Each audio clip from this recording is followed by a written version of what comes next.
Saludos a todos. Vamos a continuar con el avance de nuestra materia y en este caso vamos a abordar la comprensión del derecho informático, procurando vincularlo con el ámbito del desarrollo del marketing digital. Cuando hacemos alusión al derecho informático,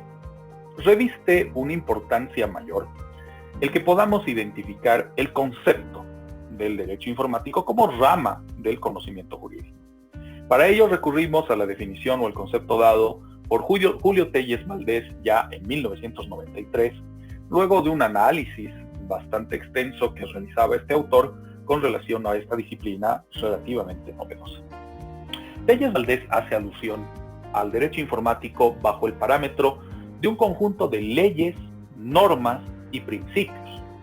que pueden resultar aplicables a la actuación humana, por ende vinculables a hechos y actos derivados del uso de la informática o, si gustan, del tratamiento automatizado de la información. Si descomponemos la definición o concepto dado por Julio Telles Valdés, reconocemos una serie de elementos que la componen. En este caso, tanto el conjunto de leyes, las normas, así como también principios aplicables a hechos y actos jurídicos de carácter informatizado. Vamos a darle énfasis mayor, por ahora, a los denominados principios. Por eso los resaltamos dentro del esquema presentado. ¿Por qué? Porque si hablamos del derecho informático boliviano, por ejemplo,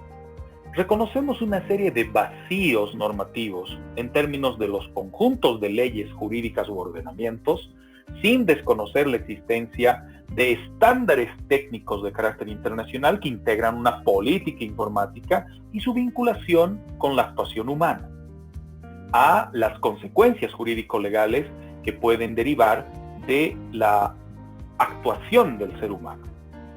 que no es más que la manifestación de voluntad. ¿Por qué le damos tanto énfasis a los principios? Porque ante la falencia de normas de carácter internacional o de carácter nacional, sobre todo las de orden nacional, nos referimos a estándares técnicos y políticas informáticas, o bien la falta de disposiciones legales u ordenamientos jurídicos de carácter nacional que nos inclinan muchas veces a tener que recurrir a estándares internacionales, pues tenemos que llenar esos vacíos de alguna manera. Y el mecanismo al que solemos recurrir es precisamente el de la ética vinculable al ámbito informático o del derecho informático. Siguiendo en esa línea, es importante entonces entender que el derecho informático se va a ver revestido de una serie de principios éticos aplicables al campo del tratamiento automatizado de la información. Principios que de una u otra manera pretenden, en todo caso, llenar vacíos respecto a el desarrollo de la propia informática. Si ligamos este concepto a la aplicación o el desarrollo de las actividades de los informáticos o de los profesionales que nos apoyamos en herramientas informáticas, sabemos que nos encontramos compelidos a el cumplimiento de un principio fundamental, la confidencialidad, el secreto profesional del informático, ya que eventualmente accedemos a datos, accedemos a información que puede estar protegida por derechos de autor, que puede estar protegida por una esfera secreta de la persona natural o de la persona jurídica, las propias empresas, bajo el criterio del know-how. Es por ello que el informático o los profesionales que nos valemos de herramientas informáticas debemos apoyar y practicar el derecho a proveer y recibir información, pero además que dicha información sea exacta, relevante y que en ningún momento ayude a generar invasiones a la intimidad o afectación a la dignidad, al honor y a aspectos que deben estar siempre protegidos respecto a los derechos de una persona. Es por ello que el informático o los profesionales que nos basamos en un desarrollo informático tenemos que siempre procurar desarrollar nuestra actividad bajo criterios justos y honestos en el ejercicio de nuestra actividad profesional, empresarial, industrial, ocupacional o comercial. Eso nos lleva a reconocer también como un principio ineludible el respeto y protección de la propiedad intelectual, de los derechos derivados de la propiedad intelectual, ya sea bajo el concepto del copyright o los derechos de autor, así como también los derechos de propiedad industrial y los derivados de los registros a través de marcas y patentes. Eso nos lleva a debatir respecto a la legislación informática, una de las formas de exteriorización del derecho informático, como un conjunto de reglas de carácter preventivo, pero que también pueden tener un destino correctivo. Lamentablemente en el caso boliviano, la legislación informática, si bien a medida que ésta evoluciona va perfilándose hacia un carácter preventivo, el tratar de antelar situaciones para que éstas no lleguen a complicar el ejercicio de derechos y mucho más el cumplimiento de obligaciones, y en todo caso, si lo hacen, ingresar a un parámetro correctivo, a un parámetro de sanción o corrección.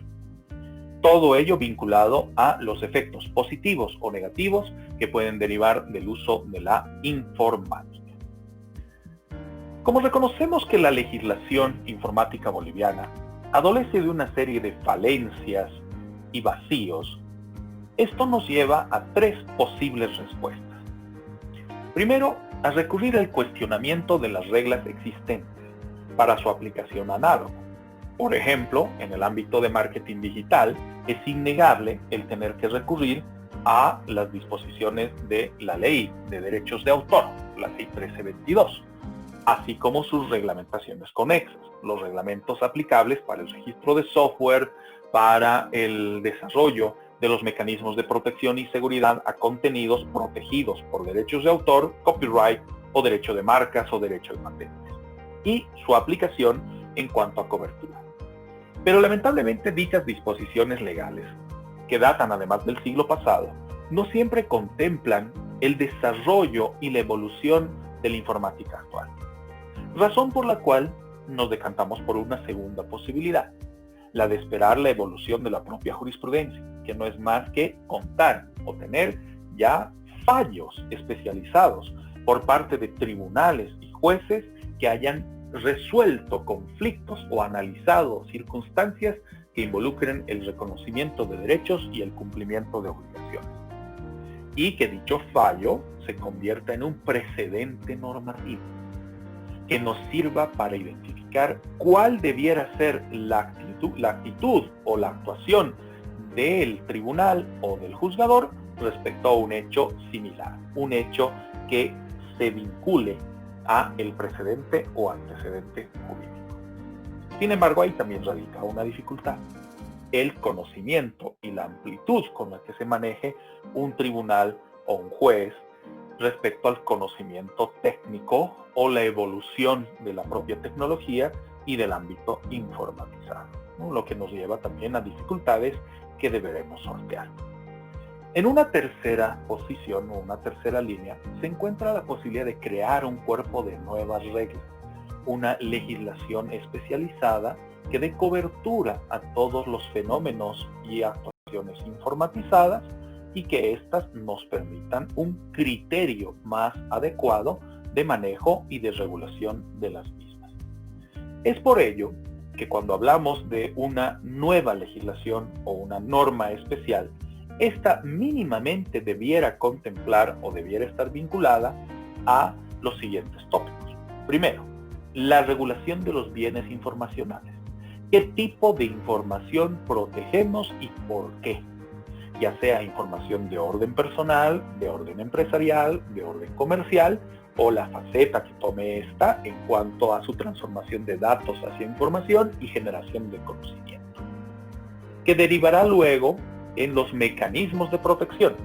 de dichos datos, sobre todo los de orden personal, sin dejar de lado, obviamente, los datos también empresariales, comerciales y otros. De la misma manera, la protección de un flujo de datos transfronterizos, ya sea de carácter privado o de carácter público, lo que nos lleva a analizar diferentes circunstancias en las cuales o se adopta una regulación apropiada o más bien no se tiene una normativa correcta con relación a datos o información que no debiera ser colectada y mucho menos transferida o entregada a terceros. respecto a los flujos de datos, inclusive transfronterizos, gracias a la plataforma que brinda la tecnología actualmente. Derivará también en la necesidad de abordar un criterio sobre protección de programas, en el que, bueno, debemos reconocer que la normativa boliviana del siglo pasado no es del todo inadecuada, ya que en gran medida da cobertura a mecanismos de protección por la vía de derechos de autor, que obviamente hoy podría actualizarse a estándares técnicos y también jurídicos mucho más adecuados. Dos aspectos también revisten una importancia mayor con relación a la legislación informática: los delitos informáticos y los contratos informáticos. Entendiendo que estas dos categorías, una ilícita y otra legal o ilícita, están vinculados a la propia actuación humana, y que dicha actuación humana está circunscrita, si quieren, a un parámetro de comprensión de lo que entendemos por acuerdos entre individuos, los contratos informáticos, cuyo objeto sea el tratamiento automatizado de la información o bien la vulneración de dicha información a través de los denominados delitos informáticos. Sobre estos dos puntos volveremos más adelante a tratarlos, sobre todo cuando nos refiramos a el desarrollo del comercio electrónico. Un punto controvertido fue la inclusión de la ergonomía informática en varias legislaciones en el mundo, sobre todo derivado de los problemas laborales de las actividades que involucran el empleo de herramientas o medios informatizados. Pongámonos en el lugar de un programador, que se pasa 3, 4, 5, 6, a veces más horas en el desarrollo de un código, en el desarrollo de un programa, y si cuenta o no con las condiciones ergonómicas propicias, la altura correcta de su escritorio, el teclado con el tamaño y las dimensiones adecuadas, el monitor o la pantalla que siempre irradia a la persona, además de otros factores que comprometen su salud a futuro y que son parte integrante de un criterio de ergonomía informática. Y llegamos a un punto muy, pero muy importante, yo diría neurálgico, con relación a la legislación informática. Mucho más ahora, una situación que se ha puesto muy de manifiesto con el desarrollo de la pandemia: cómo darle valor probatorio a los soportes de información, cómo acreditar a través de un documento digital que un individuo ha manifestado su voluntad, ha decidido respecto a alguna circunstancia y que ésta tenga consecuencias jurídico-legales. Esto denota la necesidad de darle valor probatorio, jurídico y administrativo a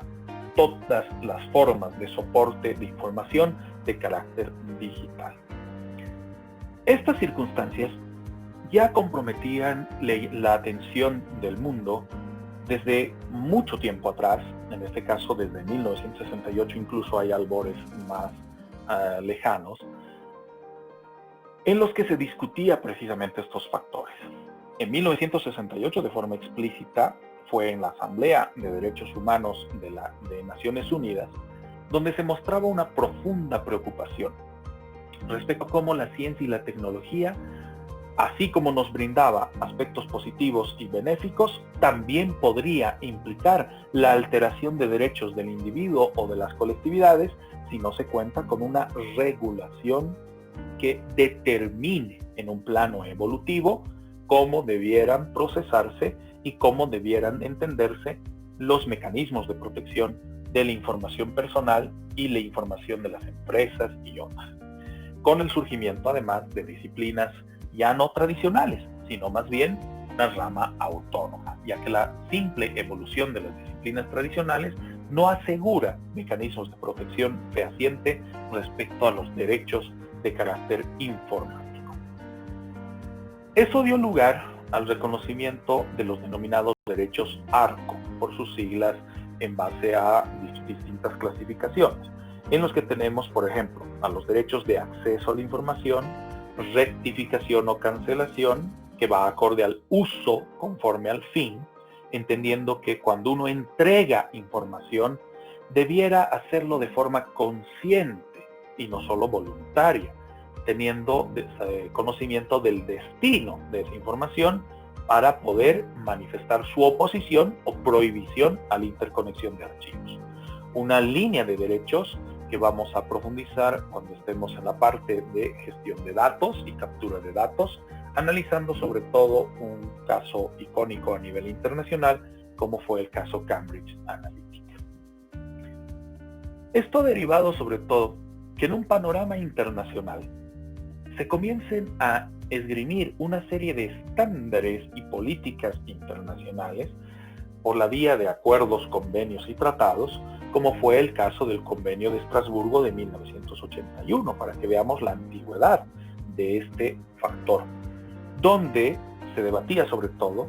en la Convención para una protección de derechos de las personas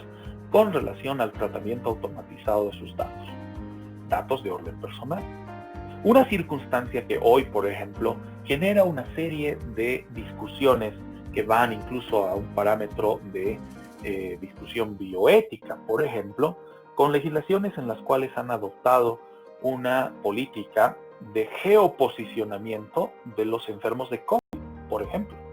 Y cómo esto podría ser atentatorio a los derechos fundamentales, al derecho a la dignidad, el derecho al honor, el derecho al secreto, inclusive, que se estaría vulnerando incluso desde esferas gubernamentales y no solo desde un parámetro privado. Entendiendo que uno de los caracteres o datos de orden personal, sobre todo aquellos de carácter sensible, que siempre debiera estar protegido, es el relacionado a la salud. Y genera un debate muy, pero muy fuerte respecto a la consecuencia en términos de la salud colectiva, ¿no? La salud individual versus la salud colectiva. En el caso del Convenio de Estrasburgo del 81, del siglo pasado, llama la atención también que nuestro país no lo haya firmado, pero que está abierto sí a la firma de varios países que estén interesados en establecer estándares de regulación para la protección jurídica de los datos personales. Ya en una siguiente presentación vamos a profundizar mucho más estos aspectos cuando abordemos sobre todo la incidencia de los aspectos legales en el desarrollo de estrategias de marketing digital, en este caso comenzando con la creación y gestión de páginas o sitios web, que abordaremos en un siguiente video. Muchas gracias a todos por su atención.